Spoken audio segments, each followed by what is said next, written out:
Hello students, welcome to ADP star the super learning platform. तो guys, जैसा कि आप लोगों की डिमांड थी कि सर मेंटल एबिलिटी के लिए आप कुछ करो, बहुत सारे लोग कमेंट में सर मैट की सीरीज लेके आओ, सर मैट की सीरीज लेके आओ। तो आज बच्चों हम उन सब की डिमांड पूरी करने वाले हैं। आज बच्चों हम स्टार्ट कर रहे हैं एक series that is mental ability hacks, that is mathacks. तो अब यहां पर बच्चों मैं आपको हर एक दो दिन में एक नया सेशन आपके लिए लेके आऊंगा जिसमें आपको मेंटल एबिलिटी से रिलेटेड जितने भी हैक्स होते हैं, हैक्स का मतलब क्या होता है कि शॉर्ट ट्रिक्स या कोई फंडा या कोई ट्रिक या फिर कोई कंसेप्ट, ऐसी ट्रिक्स बच्चों अब हम डेली या अल्टरनेट डे पे कवर करा करेंगे। समझ गए आप? तो अभी तक जो भी लोग नए हैं, जिन्होंने भी चैनल सब्सक्राइब नहीं किया है, तो please click on the subscribe button and don't forget to click on the bell icon. तो यहां तक क्लियर है बच्चों? चीजें क्लियर है क्या? अब एनटीएससी का एग्जाम भी आपको पता है, डेट्स भी कई स्टेट की आने लगी हैं, तो अभी हमारे पास 2 to 3 मंथ्स और मिले हैं। तो ये बहुत ही अच्छा बेनिफिट है। जैसे गुजरात, हिमाचल प्रदेश, इन सब की डेट्स क्या है? 16 जैन। तो यहां पर बच्चों आपके टर्म 1 भी खत्म हो जाएंगे और आप मेंटल एबिलिटी के लिए डेली प्रैक्टिस भी कर सकते हो। तो बच्चों यहां पर सबसे पहले बात आती है, हम कौन सा टॉपिक कवर करेंगे आज बच्चों हम कवर करने वाले हैं डाइस। डाइस एक ऐसा है कि इसमें बच्चा देखते ही घबराता है कि सर क्या होगा इसका आंसर, क्या होगा इसका आंसर। देखते ही पता ही नहीं लगता सर इसके अपोजिट फेस पे क्या लिखा होगा, सर इसके अपोजिट फेस पे क्या लिखा होगा, या एडजेसेंट फेस पे क्या होगा। तो ये सब बातों की ट्रिक बच्चों आज हम सीखने वाले हैं। अब जो दो टाइप के डाइस होते हैं, एक होता है जनरल डाइस, एक होता है स्टैंडर्ड डाइस। तो यहां पर बच्चों सबसे पहले हम बात करेंगे स्टैंडर्ड डाइस की। किसकी बात करेंगे?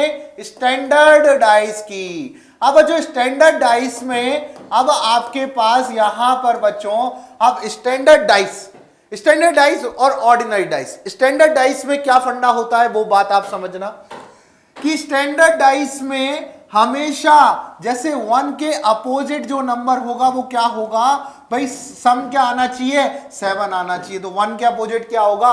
6 होगा। मतलब स्टैंडर्ड डाइस में अपोजिट फेसेस का सम जो होता है दैट इज 7। अब यहां पर 2 है तो इसके अपोजिट क्या होगा? 5 होगा, तभी क्या आएगा? 7 आएगा। और 3 के अपोजिट 4 होगा, तभी क्या आएगा? 7 आएगा। बच्चों वीडियो एंड तक देखिएगा, जो भी फास्ट फॉरवर्ड में निकालेंगे उनको कंसेप्ट नहीं समझ में आएगा, तो पूरा वीडियो बच्चों जरूर देखें। तो यहां तक आप समझे कि अब मेरे पास जो 2 नंबर का सम है वो क्या आ रहा है? 7। कब? स्टैंडर्ड डाइस में। किसमें? स्टैंडर्ड डाइस में। क्लियर है यहां तक बात? अगर आपको स्टैंडर्ड डाइस मिले, अब स्टैंडर्ड डाइस सर कैसे पता लगेगा कि डाइस स्टैंडर्ड है कि ऑर्डिनरी है? देखो, कभी भी एडजेसेंट का सम 7 नहीं होगा। एडजेसेंट का सम 7 नहीं होगा। देखो, अगर यहां पर 6 लिखा हुआ होता तो 1 और 6 का सम 7 हो जाता, तो वो स्टैंडर्ड डाइस नहीं होता, वो कैसा होता? ऑर्डिनरी डाइस होता। कैसा होता? Ordinary dice. तो यहां पर बच्चों अगर मैं ऑर्डिनरी डाइस की बात करूं, तो यहां पर बच्चों आपको एक चीज समझनी होगी कि अगर एडजेसेंट सम में आपको 7 देखने को मिल जाए तो वो कैसा है? ऑर्डिनरी होगा। अब यहां पर एक चीज और समझनी है कि सर 5 के अपोजिट में क्या हो सकता है? सर 5 के अपोजिट में देखो, यहां तो एडजेसेंट में 2 3 हो गए, तो 2 3 मतलब 7 नहीं होना चाहिए। कैसा नहीं होना चाहिए? 7। अब यहां पे देखो, यहां पे जो एडजेसेंट है उनका सम ही क्या हो रहा है? 7 हो रहा है। तो ये कौन सा है? ऑर्डिनरी और जनरल डाइस। कैसा है? ऑर्डिनरी और जनरल डाइस। क्लियर है क्या फंडा? क्लियर है क्या? अब देखो, जो ऑर्डिनरी डाइस है उसका कंसेप्ट कैसे आएगा? आपके पास 2 डाइस दे रखे होंगे और जनरल डाइस का कंसेप्ट हमेशा आपको एक सिंगल ही देखने को मिलने वाला है। देखो, ऑर्डिनरी डाइस आपको हमेशा 2 के पेयर में दिए जाएंगे। तो यहां तक बच्चों आपने देखा कि अगर जो एडजेसेंट का सम 7 या फिर 7 से ज्यादा हो सकता है, बट 7 अगर आ रहा है तो वो कैसा है? ऑर्डिनरी डाइस है। क्योंकि स्टैंडर्ड डाइस में हमेशा ही अपोजिट फेसेस का सम जो होता है वो 7 आता है। क्लियर है यहां तक बात? जनरल डाइस समझ आ गया। तो अब बच्चों एक क्वेश्चन यहां पर आपको दिखेगा, ये ऑर्डिनरी डाइस को लेके ही है। अब आपको बोलेगा find the opposite number of 3 का अपोजिट बताओ। तो अब बच्चों यहां पर आपने देखा कि आपको 2 फेस दे रखे हैं डाइस के। अब आपको 3 के अपोजिट कौन सा नंबर है वो बताना है। बहुत सारे लोग करते हैं कि सर 5 के नीचे इसको जोड़ दे, उसको जोड़ दे। अरे अगर मेरी ट्रिक जान ली तो मैं गारंटी दे रहा हूं आपका क्वेश्चन गलत नहीं होने वाला। अब देखो यहां पर देखो, आपको क्या करना है, दोनों में से कॉमन नंबर जो है उसको लिख लेना है 5 5। अब यहां से आप या तो क्लॉकवाइज चलो दोनों में या एंटी क्लॉकवाइज चलो। तो अगर आप एंटी क्लॉकवाइज चल रहे हो, एंटी क्लॉकवाइज मतलब घड़ी की उल्टी दिशा में, ठीक है, तो अगर आप एंटी क्लॉकवाइज चल रहे हो तो पहले में एंटी क्लॉकवाइज चलने पे कौन सा नंबर आया, 3 देन 2, और इधर से चलने में क्या आया, 4 और 6, मतलब 3 के अपोजिट 4 और 2 के अपोजिट क्या होगा, 6 होगा। तो find the opposite number of 3 का आंसर हो गया 4। मतलब सर अगर हम ऐसी ट्रिक्स और सीख गए तो हमारा मेंटल एबिलिटी में स्कोर बढ़ने से कोई नहीं रोक सकता। हाँ बच्चों, कोई भी नहीं रोक सकता। बात समझ रहे हो यहां तक? अगर आपको ऐसी ट्रिक्स डेली के डेली कुछ ना कुछ मिलती रहे, समझ में आई बात? अब आपको बोला जा रहा है find the opposite number of 3 के अपोजिट नंबर बताओ।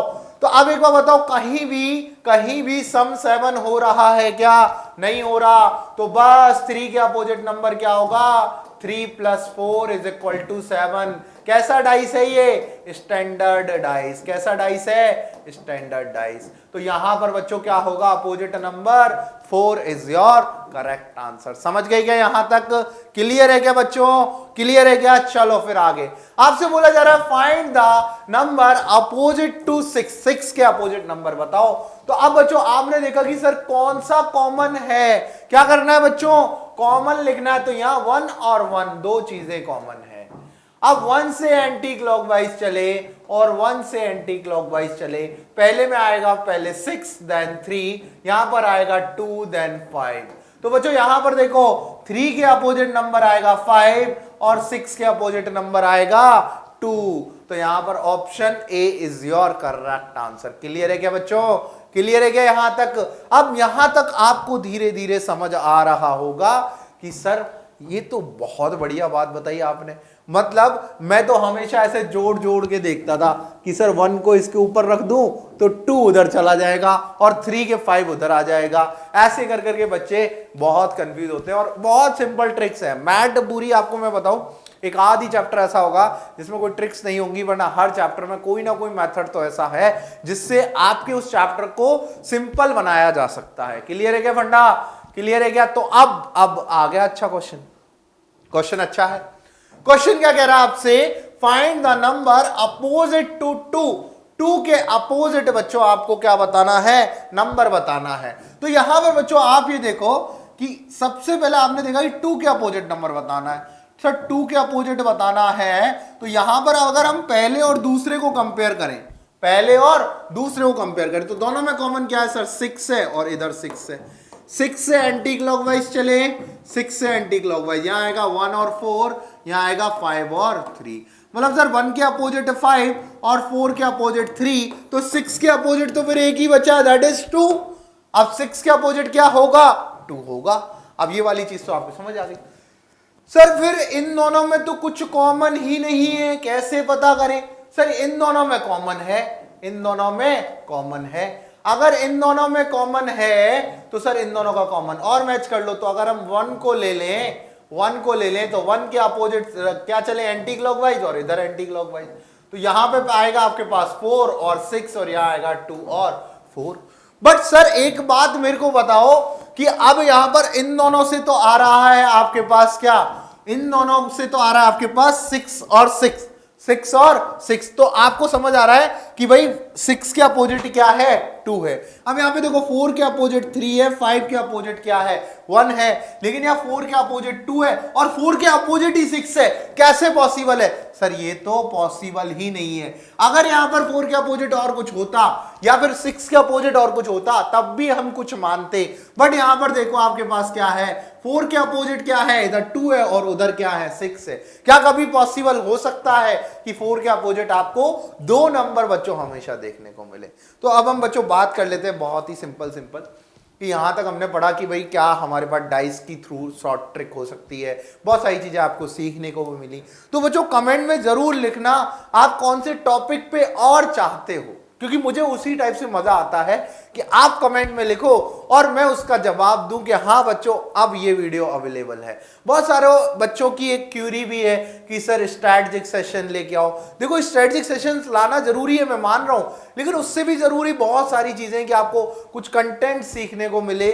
स्ट्रैटेजी एक अलग चीज है, स्ट्रैटेजी वीडियोस हम बहुत सारी लाते रहते हैं, स्ट्रैटेजी वीडियोस की जरूरत भी होती है, लेकिन ऐसा अपने आप को बाउंड मत करो कि डेली ही आपको स्ट्रेटजिक सेशन देखने को मिले कि अगर स्ट्रेटजिक सेशन नहीं आया तो मेरा काम नहीं बना, स्ट्रेटजी नहीं मिली तो मेरा काम नहीं बना। अरे आप अपने आप में एक बहुत बड़े एक विद्वान आदमी हो, तो आप खुद के लिए भी तैयारी कर सकते हो कि मुझे क्या करना चाहिए, मेरे लिए क्या सूटेबल टाइमिंग है, क्या मतलब आप एक बार बताओ ना, आपको अपने स्टेट के बारे में हमसे ज्यादा कुछ नहीं पता, तो आप अपने स्टेट के लिए तो प्रिपरेशन खुद से कर सकते हो कि सर ये वाली चीज मेरे को ज्यादा इंपॉर्टेंट है। फिर आप कमेंट में टेलीग्राम ग्रुप पे आके हमसे डिस्कस कर सकते हो कि सर हमारे पास ये चीज है और अब हम क्या इसको ऐसे कर सकते हैं, तो वहां पर बताने में मेरे को आप टेलीग्राम पे मैसेज कर सकते हो। तो आप मतलब ऐसी चीजों में बहुत ज्यादा आप इन्वॉल्व मतलब अपने आप को करें कि आपको पता लगे कि हाँ सर ये सब्जेक्ट में ही चल रहा है, हमें ये और पढ़ना है। बहुत सारी चीजें आप अपने अकॉर्डिंग बिल्कुल अच्छे से हैंडल कर सकते हो, ये चीज है बच्चों। और अपने को उस काबिल बनाओ कि अब जब जिद है करना है तो करना है, बट ये चीज बाउंड मत करो अपने आप को कि नहीं अगर मुझे ये नहीं मिला तो मैं नहीं कर पाऊंगा, ऐसा कुछ भी नहीं है। करने को कोई भी चीज इंपॉसिबल नहीं है, आप बहुत सारी चीजें कर सकते हो और कोई भी चीज इंपॉसिबल है ही नहीं, मतलब इंपॉसिबल इज नथिंग। अगर आप में जुनून है, चाह है, तो आप कुछ भी कर सकते हो। बस यही बात मेरी ध्यान में रखना और मिलते हैं आप अगले सेशन में। कमेंट में जरूर बताना आपको किस टॉपिक पे कौन सी नई स्ट्रेटजी या कौन सी नई स्ट्रेटजी बोल रहा हूं मैं, कौन सा नई ट्रिक आपको सीखनी है। समझ गए बच्चों? तो कमेंट में बताओगे। मिलेंगे अगले सेशन में। Thank you.